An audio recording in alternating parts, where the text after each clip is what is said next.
I want to say to all my haters that, I really appreciate y'all.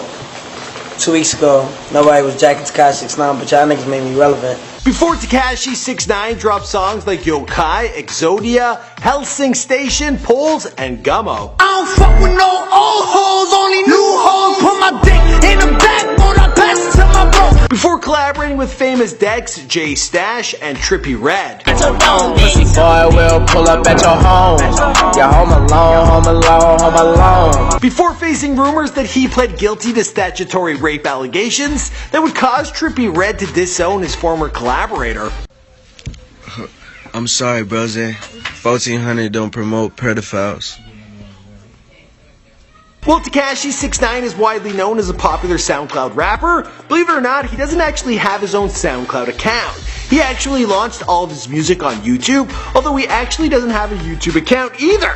But these disadvantages are nothing compared to what he survived as a child. 6ix9ine grew up dirt poor in a rough neighborhood. He frequently went to bed hungry, literally wore clothes his mother found in the garbage, and at a young age, the tragic loss of one of his closest family members led to him getting kicked out of school and working to help put food on the table. What's going on, guys? My name is Michael McCredden, documenting the colorful life and career of TEKASHI69 prior to fame, here for you on Before They're Famous. I've covered a ton of up-and-coming rappers on this channel. Definitely check out our rappers and hip-hop playlist. I recently covered Lil Xan and YBN Namir. But as always, let me know who's next in the comments down below. Here we go.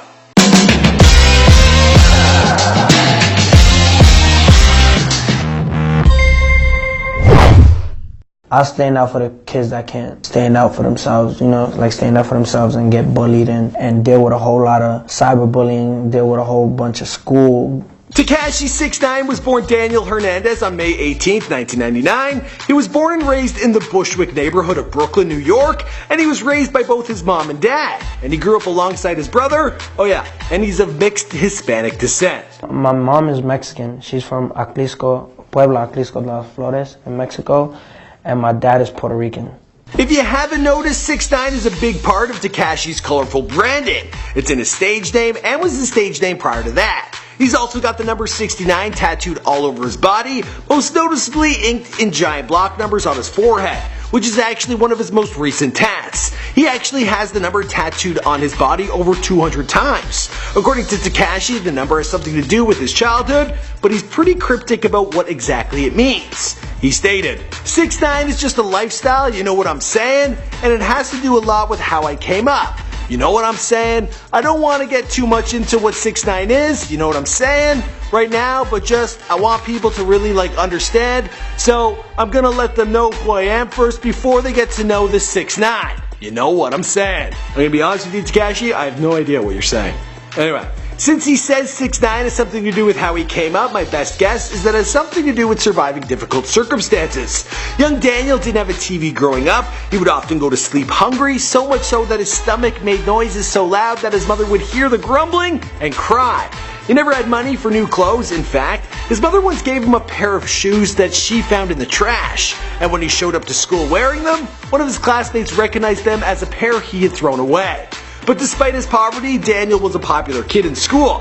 He was a class clown, he was never bullied, and had the confidence to always be himself. But things changed when he was 13 years old, and a serious tragedy changed his life for the worse. Daniel's father was murdered just steps away from the family home. That made me rebel, you know what I'm saying? That made me angry. I don't want to be a superhero. I want to be I want to be a villain. The villains never die. Superheroes always die.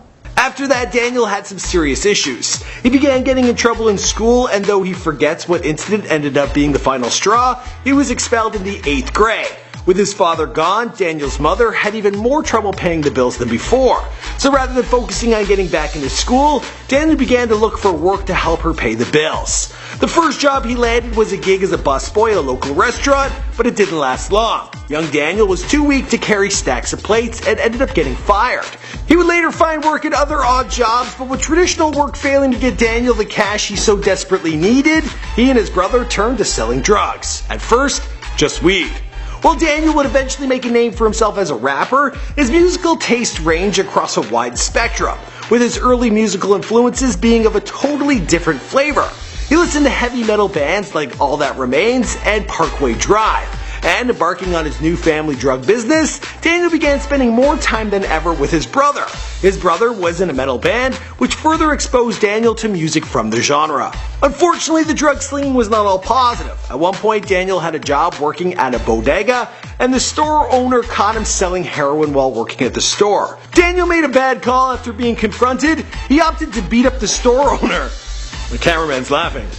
As a result, he would catch charges for selling narcotics and assault, and spend time on the notorious prison island Rikers. All this happened while Daniel was still a minor, and thankfully it worked as the wake-up call he needed. From there on out, he decided to keep on the straight and narrow, even though this meant he would only find shelter by crashing on basement floors. But there was something about Tekashi that would help propel him into internet fame. Stop laughing! I didn't have the Uggs on. I didn't have all this shit, you know what I mean? I couldn't afford it. I wanted it, I couldn't afford it. Growing up with so little money, he of course could never afford to buy name brand clothes. As a result, he developed his own unique style, something he would eventually use to his advantage for garnering popularity on the internet. Tekashi claims that early on he had several popular Instagram accounts, but repeatedly got his account disabled for inappropriate content. As he put it, "I'm the king of getting my Instagram deleted." But his deactivated accounts would not stop the virality of his images. Before he even started to get attention for his music, he was tasting a rainbow of a different kind. Pictures of him wearing a shirt that says, "Pussy Eater." Well, that gained massive attention, to the point where Daniel was basically a living meme, with more pictures of him wearing outlandish clothes frequently popping up on sites like Reddit. You might be wondering why he wore the letters HIV. Thankfully, he was in no way making light of the disease. Tekashi had several friends who were HIV positive and used to do the AIDS walk each and every year. He would continue to wear the letters HIV outside of the walk as a way of raising awareness about the impact of the disease. He also has the letters tattooed on his back. Tekashi remains a huge proponent of safe sex to this day, and has even explored the option of making his own line of condoms. If he makes them, they will, of course, be rainbow colored, and feature the number 6 and 9. Contract the rainbow, taste the rainbow. Now, as I mentioned, the 6ix9ine thing remains a bit of a mystery. Another part of his personal brand he reps pretty hard is Scum Gang. That he explains a little more clearly. Scum stands for Society Can't Understand Me, and is a testament to who he believes his fans are. Young social outcasts who are too often misunderstood by those around them. Kids who, like himself, have strong personal identities and don't conform. Tekashi values this a lot, as it was standing out in personal style that would eventually lead to him becoming a recording artist.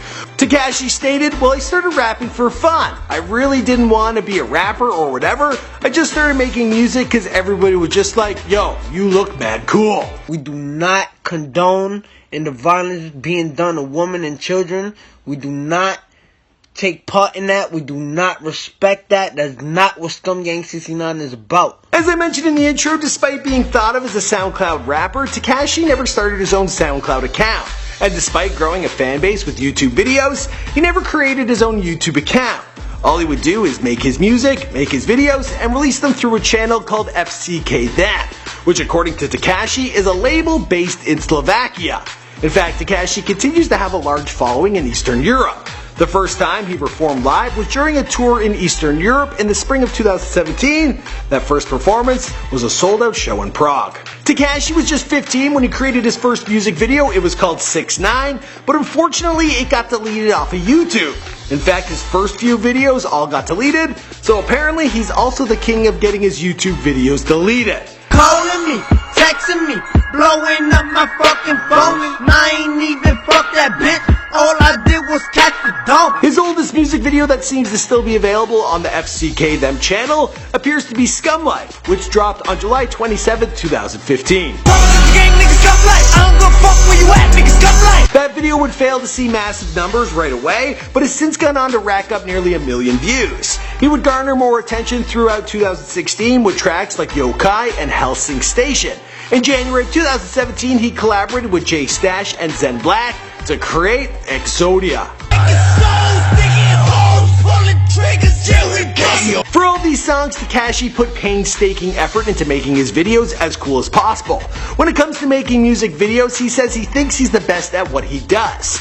This despite the fact that he also says that he's not really a fan of his own music. While his videos began to turn heads, Tekashi also started to catch his fair share of hate, but he managed to turn storm clouds into rainbows. Not only does he chalk up his haters as people who are helping to get his name out there, he's also managed to make friends out of beef. Apparently during one beef, Trippie Redd weighed in with a public comment in support of a dude who was bashing Tekashi.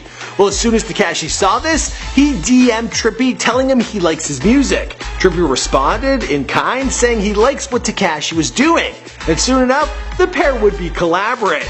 And their first collaboration would be a music video that would raise Tekashi's profile like never before. This nigga test me! Close range hashtag fuck with invest me! Polls 6ix9ine dropped on YouTube on April 27, 2017. The music video has since gone on to receive nearly 20 million views on YouTube. Tekashi would also soon score a collab with Famous Dex on the song Zeta 0.5, and Trippie and Tekashi would go on to collaborate on other successful songs like Owie, Owie, like Owie, Owie, Owie. That's gotta be it. I just fuck on my double, no kissing, no loving. Yeah, bitches is bugging, my niggas savage, they thuggin'. But before long, there would be trouble in paradise. The biggest scandal in Tekashi's career thus far will begin with the artist 6ix9ine, a former associate of Tekashi. According to Tekashi, back in the day, he helped take care of Zilla throughout the summer of 2016, giving him food, money, and a place to crash. According to Tekashi's management, the beef began because of an incident during a video shoot and also a dispute over the use of some beats. But in August of 2017, Zilla told a very different story. According to Zilla, Tekashi was arrested for statutory rape after sleeping with a 13-year-old girl. Zilla claims he then bailed Tekashi out of jail for a whopping $20,000, which Tekashi never paid him back for.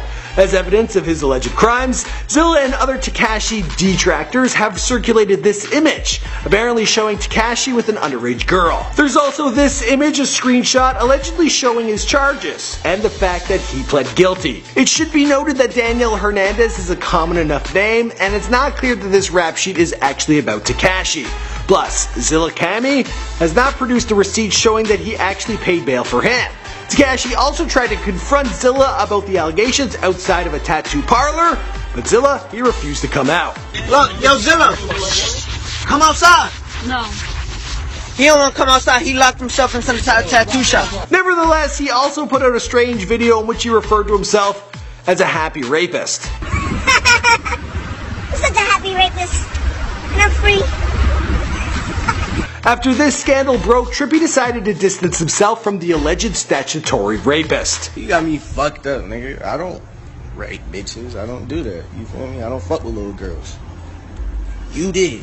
Tekashi, of course, denies the whole statutory rape story. He's had harsh words for Zilla, but his response to Trippie Redd was a little more gentle. I don't know why you hate on me so much, bro. You lit, bro. You know what I mean? Your music is lit, bro. You getting money, bro, and you still find a reason to hate on me, bro. I don't. But he did seem to work in a subtle threat to expose Trippie. Me and you know what happened in LA, bro. You know what I'm saying? Trippie Redd, for his part, didn't seem to be buying it. I'm just letting it be known, nigga. I ain't on no 6ix9ine shit, cause that's what you known for, nigga. You did that. That's the choice you made, and that's what you gotta deal with, nigga. Despite the beef with the guy who helped project him into the spotlight, Tekashi pressed forward to find the light at the end of the rainbow. He dropped the song Gummo on October 8, 2017, and at the time of this recording, just under a month later, it's already gone on to rack up over 15.6 million views. I'm a fucker, then I dash ho to the cash ho. Tekashi was really proud of the song, calling it the second hottest coming out of New York right now. That's right, there's one song he thinks better. I'm not even gonna downplay Cardi B like that. Cardi B got the hottest record right now. Fuck with Kodak Yellow. As for the rest of the story, well, we'll have to wait and see because this is before they're famous. My name's Michael McCrad. Thanks for checking out this video. There are 2 more suggested videos for you down below. You guys requested this one via my Instagram and my Twitter, so go ahead, follow me over there. Let me know who you want me to document next. I'll see you guys in another video. Boom! Touch the rainbow. Taste the rainbow.